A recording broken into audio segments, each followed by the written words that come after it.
হলো আবু তালিব।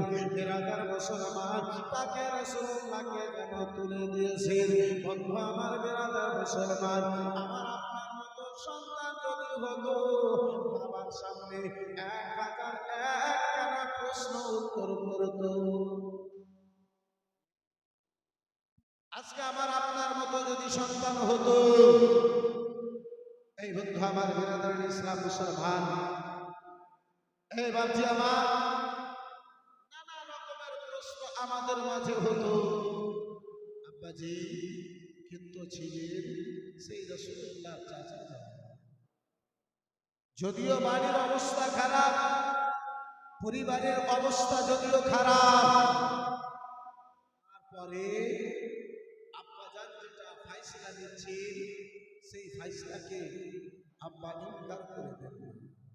মুসলমান, আজকে আমরা আছি, বাবা 1 কাঠা জমি যদি কম পাই, তাহলে সেই বাবাকে মাটিও দিতে রাজি হয়।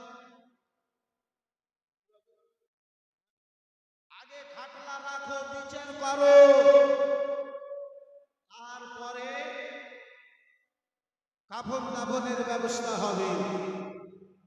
এই মুসলমান, এই যুবক ভাই, নুরুল আইন কাদরি তোমার এটাই পায়গাম দিতে চাইবে, বাবা যদি তোমার সঙ্গে অবিচার করে, সেই ফাইসলা তুমি করতে যেও। আল্লাহ রাব্বুল আলামিন সেই বিচার করবে, কিন্তু কোন বাবার বিচার, কোন বাবার ফাইসলা করার হক কোন ছেলের উপরে নেই।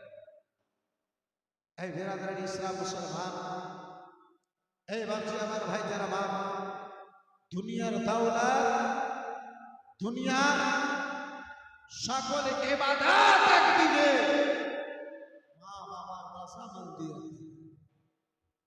মা বাবা যদি সন্তান থেকে নারাজ হয়, হজের উপরে যতই হজ করুক না কেন, আব্বাজান আমার নামাজের উপরে যতই নামাজ পড়ুক না কেন, আপনার পিরুটোলার ইমাম তো দূরের কথা, সে যদি কাবা ঘরের ইমাম হয়ে যায়, তবু আমার আল্লাহ রাজি হবে। বিরাদার মুসলমান, কিন্তু আজকে আমরা আব্বাজি 1 কাঠা জমি যদি একটা ভাইয়ের যদি বেশি হয়ে যায়, ওই বেটার বয়স চলে না যে বাপকে হসানিয়ে কেটে মেরে ফেলে। আপনাদের এলাকাতে এরকম হয় না বন্ধু আমার, বিরাদার ইসলাম মহাশয় সাদিকেরা, এই বাবা জীবনে ভাই আমার, আর শুধু বয়স চলে না বলে বর্তমান বলা যাবে না, কত বাবাকে বেটাতে কাতারও করে দিচ্ছে।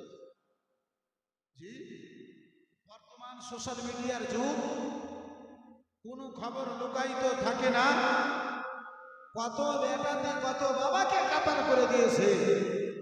আব্বাসান আমার, ভাইজান আমার, বন্ধু আমার, এই মুসলমান, এই বাপজি আমার, আলোচনা করতেছিলাম বাবা আব্দুল মুত্তালিব, আবু তালিব যে নবী মুস্তাফাকে শহীদ দেওয়ার পরে বলেন, ও বেটা, আমার পিতা মুহাম্মদ এক কাটায় মোনাগারে না থাকে, না খাওয়া অবস্থায় যেন না থাকে, চাচি জান রাসূলুল্লাহ যেন খাবার জন্য অল্পটুকু বাবা খাবার তৈরি করেছে, বাড়িতে খাবার জন্য জিনিস নাই, অল্প খাবার জন্য আব্বাজি তৈরি হয়েছে, খাবার সামান অল্পটুকু হয়েছে, ভালো করে একটা মানুষের পেট কেন যেন ভরবে নাই।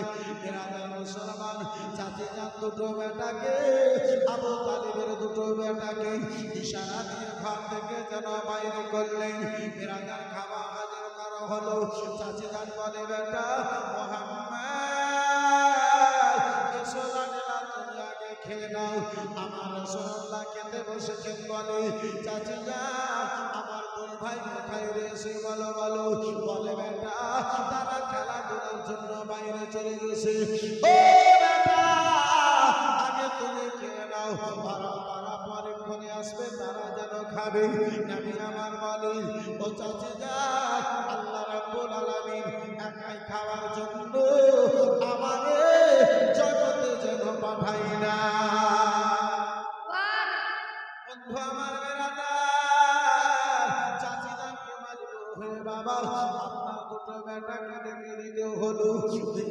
এসেছে।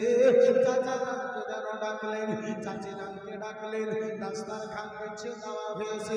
চাচি যান চিন্তায় চিন্তিত, চাচা যান চিন্তায় চিন্তিত। আল্লাহ, ভালো করে একটা লোকের খাওয়া হবে না, একটা লোকের ভালো করে পেট খানা ভরবে না, আমাদেরকে ডেকে নিয়েছে। ভাতিজা আমার কি খাবে, ভাতিজা আমার মূলত অবস্থায় থেকে যাবে। আমার রাসূলুল্লাহ বলে, চাচি গো, এতদিন পর্যন্ত চাচাদেরকে চাচি আপনি নিজের হাতে তুলে তুলে নিয়েছেন, আজকে আপনার ভাতিজা আপনাদেরকে খাবার। বন্ধু আমার, বেরাদার মুসলমান, নবী মুস্তাফা আমার ওই বাসনে জামানে হাতখানা লাগিয়েছেন। আল্লাহর রহমত হলো, বরকত নাযিল হলো। বেরাদার মুসলমান, সবাই মিলে পেট ভরে যেন খাবার খেলো। আবু তালেব দেখে, আবু তালেব দেখে আমার স্ত্রীকে যতটুকু খাবার তৈরি করেছিল, পেট ভরে সবাই মিলে পুরো পরিবার খাবার পরে আবার থালাতে, আবার হাঁড়িতে, বাসনে ততটুকু যেন খাবার দেখতে পাওয়া যায়। আবু তালেব বলে, সেই দিন আমরা যতটুকু খেয়েছিলাম এই মতো পেট ভরে আমরা এর পূর্বে বহুদিন পর্যন্ত খেতে পাই না। বেরাদার মুসলমান, এই বাবা জীবন ভাইরা আমার, বরকতওয়ালা পয়গম্বরের হাত আমার যে জিনিসে লেগে গেছে, সেই জিনিস বরকতখানা হয়ে গেছে। আব্বাজি যখন কথা এসেছে, এই বেরাদার মুসলমান, হাত তো দূরের কথা, রাসূলুল্লাহ ফুল মুবারক লেগেছে, আব্বাজি আমার সে খাওয়াতে বরকত হয়ে গেছে। একবার চিল্লে বলুন সুবহানাল্লাহ। আমার বেরাদার ইসলাম মুসলমান, কতদূর পর্যন্ত আমার সিরাতখানা, জীবনীখানা যাবে না, যখন কথা এসেছে, তাহলে চলুন বুখারী শরীফ 2য় খণ্ডের মধ্যে এই হাদিসখানায় আব্বাজি আমার লিপিবদ্ধ রয়েছে। এই বন্ধু আমার বেরাদার মুসলমান, নবী আকরাম সাল্লাল্লাহু তাআলা আলাইহি ওয়াসাল্লাম আমার সাহাবায়ে কেরামদেরকে নিয়ে খান্দাকের ময়দানে, আব্বাজি আমার ভাইজান আমার বেরাদার, খান্দাকের যুদ্ধের ময়দানে রাসূলুল্লাহ আমার সাহাবায়ে কেরামকে নিয়ে গর্ব করতে আসে। এই বেরাদার মুসলমান, এই বাচ্চা আমার, এই বেরাদার মুসলমান, কথা এলো তাই এই হাদিসখানায় আপনার নিকটে হাজির করতেছি। খান্দাকের ময়দানে সাহাবায়ে কেরামদেরকে নিয়ে পাহাড় কেটে কেটে গর্ব করতেছে। এমন একটা বড় পাহাড়ের টুকরো এসেছে, চাট্টান এসেছে, সাহাবায়ে কেরাম বোনেরা সেই চাট্টানখানাকে ভাঙতে পারে না, সেই বড় টুকরোখানাকে ভাঙতে পারে না। রাসূলুল্লাহকে আমার খবর দেওয়া হলো, নবী মুস্তাফা আমার এই বেরাদার ওই পাহাড়ের টুকরোখানা, পাথরখানাকে ভাঙার জন্য যেমনই আপনার গ্রহণটা উপরে পড়েছে, হযরতে জাবির রাদিয়াল্লাহু তাআলা আনহুর দৃষ্টিখানা রাসূলুল্লাহর পেট মোবারকে পড়েছে। হযরতে জাবির দেখেন নবী মুস্তাফা কদিন দিয়ে না খেয়ে আসেন, খিদা বরদাস্ত না করতে পেরে রাসূলুল্লাহ পেটে পাথর বেঁধে দিয়েছে। চিৎকার দিয়ে বলুন সুবহানাল্লাহ। যে মালিকে জান্নাত, সেই পয়গম্বর আমার পেটে পাথর বেঁধেছে। এই বন্ধু আমার বেরাদার, এই মুসলমান হযরতে জাবিরকে দেখে বরদাস্ত হলো। হযরতে জাবির দেখে নিজেকে বরদাস্ত করতে পারলেন না, নবী মুস্তাফার নিকটে হাজির হলেন। বলে, ইয়া রাসূলুল্লাহ, একটু যদি আপনি পারমিশন দেন, ইয়া হাবিবাল্লাহ, একটু যদি আপনার পারমিশন হয় নবী গো, তাহলে একটু আমি বাড়ির দিকে যেতে। এখন যুদ্ধ আরম্ভ হয় নাই, যুদ্ধের প্রস্তুতি চলতেছে। এই বাবা জীবন ভাইরা আমার বেরাদার, এই মুসলমান, মায়ার নবী, মায়ার নবী মুস্তাফা আমার হযরতে জাবিরকে পারমিশন দিলেন, যাবি। বাড়িতে গেলেন, স্ত্রী বলে, স্বামী গো, এত তাড়াতাড়ি যুদ্ধের ময়দান থেকে চলে এলেন, কারণটা কি? যুদ্ধ কি শেষ হয়ে গেল? বলে আবার স্ত্রী, না, এখন যুদ্ধ শেষ হয় নাই। বেরাদার মুসলমান, বলে স্বামী আসার কারণটা কি? বলে স্ত্রী, বাড়িতে কিছু খাওয়া বাড়িতে কিছু আছে খাবার জন্য? বলে স্বামী গো, কি এমন আপনি যুদ্ধের ময়দান থেকে এসে খাবার কথা বলছেন, কারণটা একটু বলুন। বর্তমানে স্ত্রীর মতো ছিল না আব্বাজান। সেই সাহাবী রাসূল হযরত জাবিরের স্ত্রী বলে, স্বামী কারণটা কি রয়েছে? বলে নবী আমার কদিন থেকে না খেয়ে আছেন, রাসূলুল্লাহ খিদার জ্বালায় নবী মুস্তাফা আমার পেটে পাথর বেঁধে গেছে। স্ত্রী আমার বাড়িতে যদি কিছু খাবার থাকে, বলো নবী মুস্তাফা আমাকে আমি দাওয়াত দিয়ে বাড়িতে নিয়ে আসবো, আমার রাসূলুল্লাহকে কিছু খাবার জন্য দেব। বলে স্বামী বাড়িতে কিছু নাই, মাত্র 1 কিলো চাল আছে, ছোট্ট একটা ছাগলের বাচ্চা, বাকি আর বাড়িতে কিছু নাই। বলে আমার স্ত্রী সেটাই তুমি আটা পিষো, আর সেটা দিয়ে তুমি রুটি তৈরি করো, আর ওই মাংসটা করো। নবী মুস্তাফার কানে যে আমি বলবো, সকল সাহাবীদেরকে বলবো, যেহেতু 1 কিলো আটা রুটি কটা হবে, কজনে খাবে? ছোট্ট একটা ছাগলের বাচ্চা, এই মাংসটা কজনের হবে? স্ত্রী বলে স্বামী গো, যুদ্ধের ময়দানে কতজন সাহাবায়ে কেরাম রয়েছে? বলে আমার স্ত্রী না না, সবার খাবার খানা হবে না। আমার ব্রাদার মুসলমান বাবা জীবনে ভাইরা আমার, ও মুসলমান, আজকে আমার নবীকে নিয়ে কেউ ঠাট্টা করে, রাসূলুল্লাহর শান নিয়ে কেউ রহস্য করে। ও মুসলমান, আমার মুস্তাফাকে নিয়ে রহস্য করে। বন্ধু আমার ব্রাদার মুসলমান, নবী তো দূরের কথা, আমার রাসূলুল্লাহর থুতু মুবারকের বরকত করে শুনুন। কোন গল্প গুজব নয় আব্বাজি, বুখারী শরীফের হাদিসের খোলাসা আপনার নিকটে নুরুল কাদরি হাজির করতে রয়েছে। গভীর মনোযোগ মুসলমান। হযরত জাবির রাদিয়াল্লাহু তাআলা আনহুর স্ত্রী বলে, স্বামী গো, রাসূলুল্লাহর কানে আস্তে আস্তে বললেন, অপর সাহাবী গণেরা যেন না চলে যায়, সাহাবী গণেরা যেন না শুনে নাই। হযরত জাবির ময়দানে এলেন, আমার রাসূলুল্লাহর নিকটে হলেন, কানে আস্তে আস্তে করে বলেন, ইয়া রাসূলুল্লাহ, নবী গো,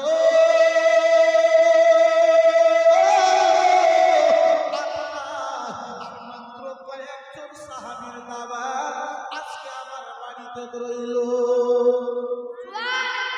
আর জোরে সুবহানাল্লাহ। সালাম নবী গো, মাত্র কয়েকজন সাহাবীর দাওয়াত, আপনার দাওয়াত বাড়িতে। নবী মুস্তাফা আমার বলেন, জাবির বাড়ি যাও, যতক্ষণ আমি চলে আসবো না ততক্ষণ রুটি যেন তৈরি না হয়। জাবির বাড়িতে যাও, যতক্ষণ আমি চলে আসবো না মাংস যেন রান্না না হয়। হযরতে জাবির বিরাদার মুসলমান বাড়ি এলেন, রিসিভ করলেন। নবী আমার বলেন, ও খান্দাকের ময়দানের সকল সাহাবায়ে কেরাম গণেরা, যুদ্ধের ময়দানের সকল সাহাবায়ে কেরাম গণেরা, শুনো, আজকে আমাদের সবার দাওয়াত জাবিরের বাড়িতে রয়েছে। সুবহানাল্লাহ।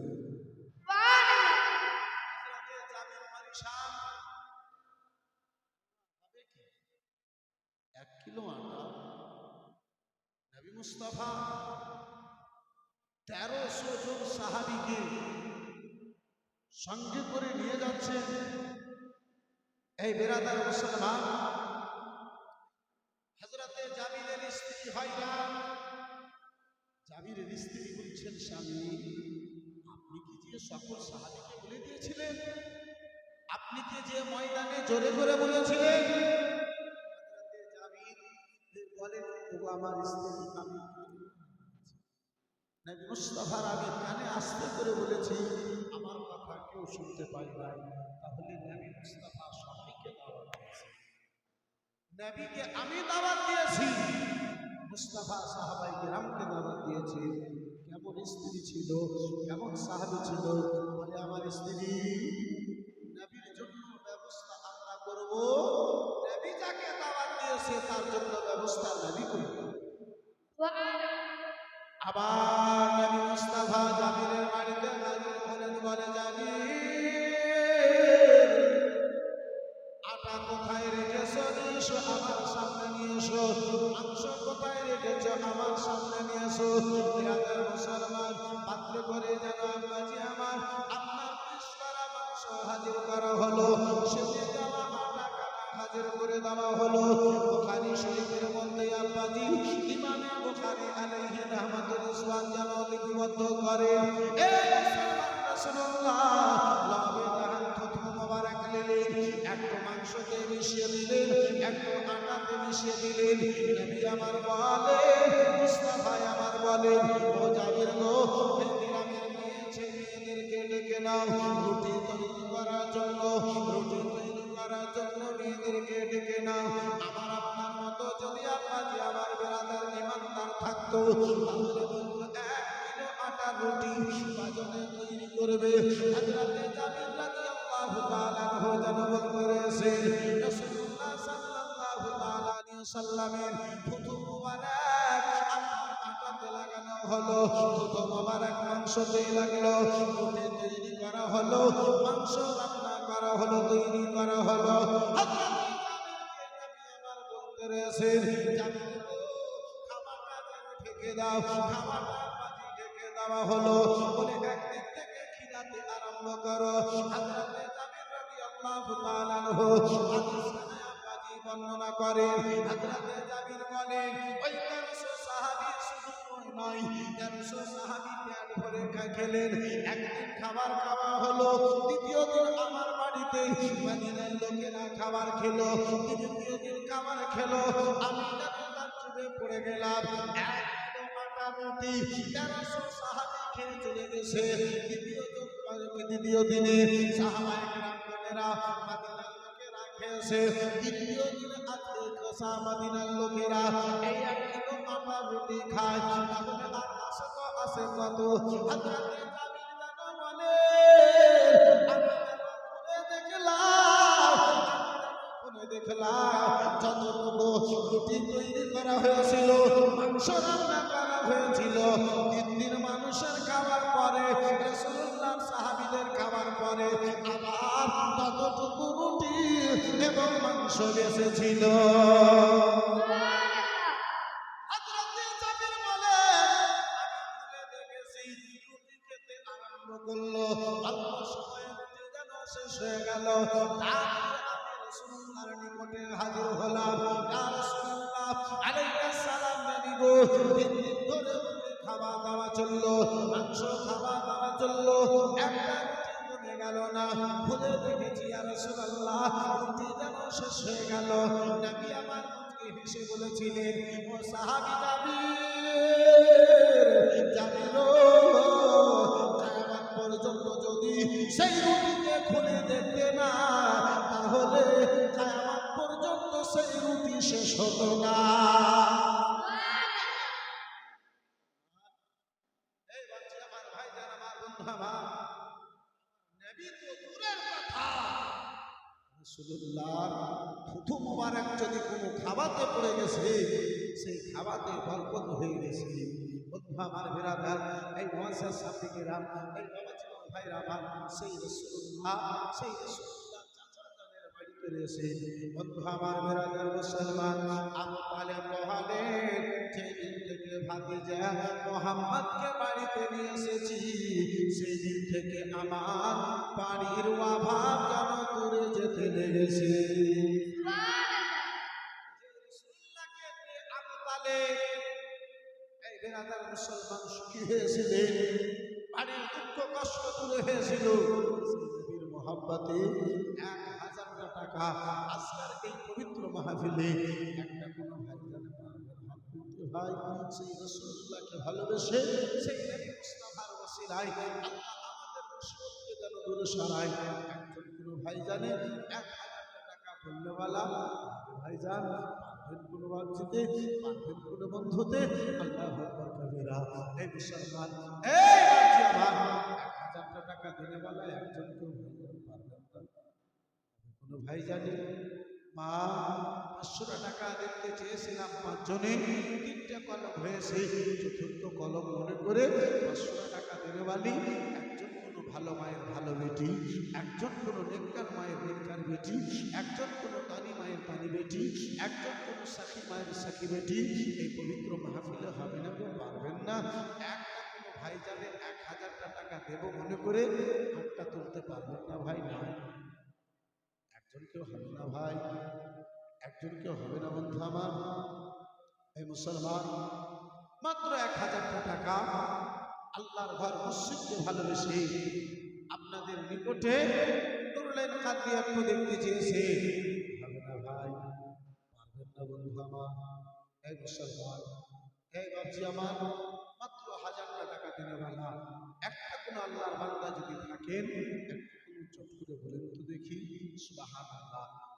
বিরাদরান ইসলাম মুসলমান মা খালা বোনেরা যদি পারো মা, এই মা দুনিয়ার জন্য নয়, ওই আখিরাতকে মনে করে, ওই কবরকে স্মরণে করি।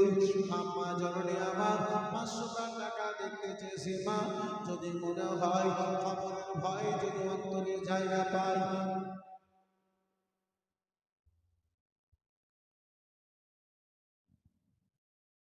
সুবহানাল্লাহ। গিয়াসউদ্দিনের মা হাজিয়ান সাহেবা 2 ব্যাগ ছিল মাশাআল্লাহ, আলহামদুলিল্লাহ। নাজিরের মায়ে 1 বস্তা ছিল মাশাআল্লাহ, আলহামদুলিল্লাহ, জাযাকাল্লাহ, সুবহানাল্লাহ। এই বিরাদরান ইসলাম, এই মুসলমান, এই মা খালা বোনেরা, আমি দাঁড়িয়ে বক্তব্যকে বন্ধ করে আপনাদের নিকটে চাইবো না, যেহেতু আজকে চতুর্থ রজনী। সুবহানাল্লাহ, মাশাআল্লাহ, আলহামদুলিল্লাহ। আসার পরে শুনলাম পরে বাপজি আমার কালকে নাকি আমার খিচুড়ির ব্যবস্থা করে দিয়েছে, যে বিনা খাওয়াতে মুসলমান আগে নাই।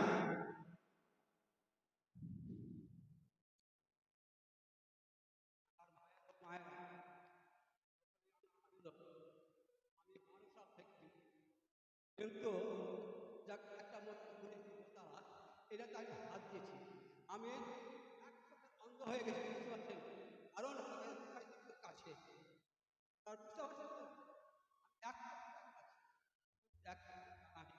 কারণ আমার স্ত্রী মারা কথা বুঝে, কিন্তু আপনাদের সামনে অভ্যাস আছে, আমি যাচ্ছি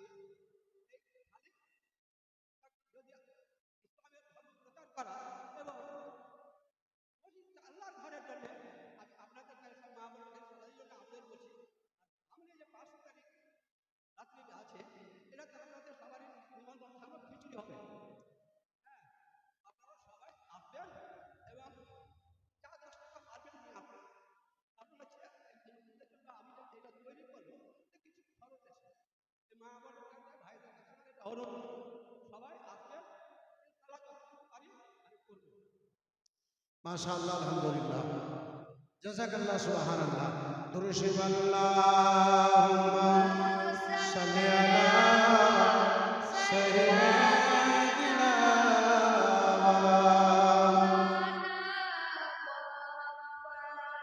ওয়া আলা আলি সাইয়্যিদিনা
থাকে রাজি হয় না সে নিজের সুখে রে। আল্লাহর খায়াল যার মনে থাকে রাজি হয় না সে নিজের সুখে রে। গরিব মিসকিন কাঙালি দেখে, গরিব মিসকিন কাঙালি দেখে অন্যায় কথা বলে না। ওগো সখী জানে না, দুঃখীর মা দুঃখী জানে বলে সখী জানে না। যে ছেলের নাই মাতা পিতা দয়ার নবী তাদের তারে। যে ছেলের নাই মাতা পিতা দয়ার নবী তাদের তারে। কোরআনেতে আছে লেখা,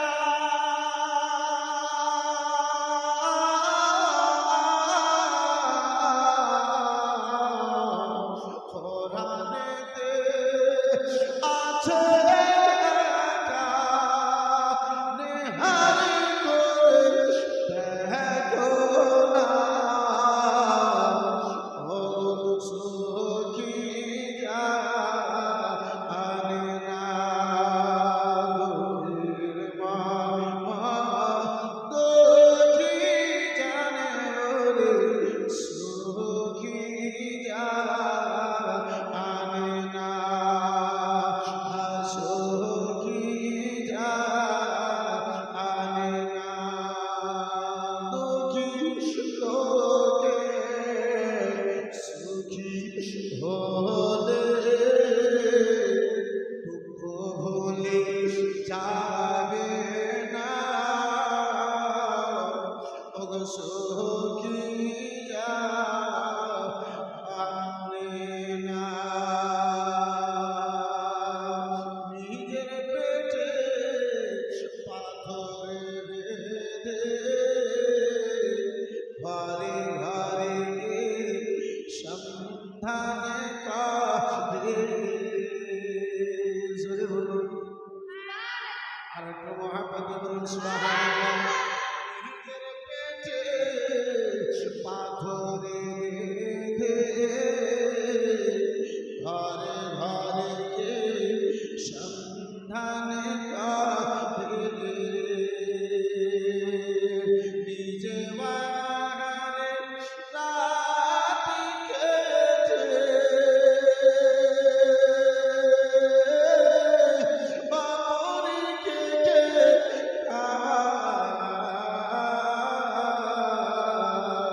লোকে মারে দুঃখী জানে বলে সখী জানে না। গভীর মনোযোগ মুসলমান ভাইয়ের নবী মায়ের নবী নবী আমিনার সাল্লাল্লাহু আলাইহি ওয়াসাল্লাম আমার চাচা যান আবু তালেবের বাড়িতে রয়েছে। বিরাদার মুসলমান চাচা যান জানের নিকটে লালন পালনে যেন আম্মা জান আমার রয়েছে। আস্তে আস্তে করে বয়স কালে আম্মা জান আমার আগে বেড়েছে। বন্ধু আমার বিরাদার মুসলমান রাসূলুল্লাহর বয়স যখন আপনার কি বলেন 13 বছর হয়েছে। চাচা যান মাগমানগর থেকে আব্বা জান আমার বিরাদার কিছু মাল নিয়ে ওই মুরগির সামনে থেকে ব্যবসার জন্য রওনা হবেন। চাচা জানে বলেন ভাতিজা আর কতদিন আমরা বসে থাকবো ভাতিজা।